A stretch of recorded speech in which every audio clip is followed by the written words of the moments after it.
Hello everybody, I hope you are enjoying learning English, learning communication skills and using English to communicate. This session will have one definitely favorite topic and one topic will be, well it depends, if you like studying, अगर पढ़ाई अच्छी लगती है, नई बातें सीखना अच्छा लगता है तो दूसरा टॉपिक भी आपका फेवरेट होगा। जो पक्का मुझे मालूम है आपका फेवरेट टॉपिक है वो है फ्रेंड्स और दूसरा टॉपिक आप देखोगे एजुकेशन एंड स्कूलिंग। भले किसी का फेवरेट ना भी हो तो भी ये बहुत इम्पॉर्टेंट टॉपिक है। इसमें आप ऐसे नहीं है कि स्कूल के बारे में जानकारी तो मिलती ही रहती है। आप खुद स्कूल का कोर्स पार करके अब इस प्रोफेशनल करियर के लिए तैयार होने के लिए इंग्लिश सीखने जा रहे हो, कम्युनिकेशन सीख रहे हो, तो एजुकेशन एंड स्कूलिंग ये टॉपिक्स है ना कॉन्वर्सेशन में बार बार आते हैं। So you should be able to participate in the conversation very nicely and very easily with confidence.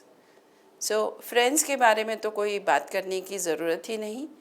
We are always with our friends, thinking of our friends, and we love to talk about friends. We also love to talk with our friends. आप भी है ना आपके friends के साथ English बोलने की practice करो। Practice makes you perfect. Perfect नहीं लेकिन केपेबल तो होना है हमें। परफेक्ट सिर्फ भगवान होते हैं, हम तो इंसान हैं।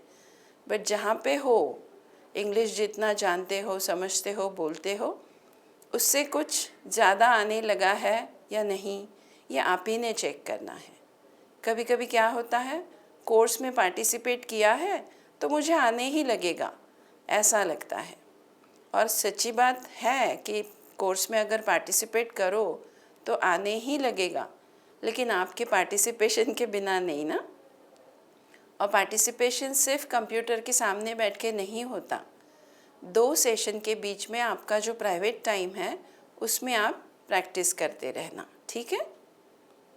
Okay, so coming back to the session, और एक चीज़ आप यहाँ पे देखोगे, गिनती करते हैं, जिस चीज़ की गिनती हो सकती है उसके लिए हम शब्द यूज़ करते हैं मैनी।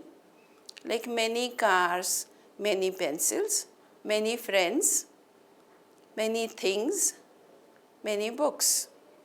लेकिन कुछ चीज़ें ऐसी होती है जिनकी क्वांटिटी तो मेजर करनी है लेकिन गिनती नहीं होती। सोचिए क्या हो सकता है। काम, वर्क जो होता है वो गिन नहीं सकते ना। आई डिड 2 वर्क, ऐसा नहीं होता। लेकिन अगर आज मैंने बहुत काम किया ऐसे एक्सप्रेस करना है तो हम कहेंगे आई डिड मच वर्क या फिर I didn't do much work. So ये मच और मैनी का डिफरेंस भी आप इस सेशन में जानोगे। और I will have done, I will have been doing, ऐसे फ्यूचर के सेंटेंसेस भी यूज़ करोगे। माने क्या कि आने वाले समय में मैं क्या करता रहूँगा, which action you will have been doing. कुछ समय के लिए ये एक्शन आपसे होती रहेगी बट इन फ्यूचर।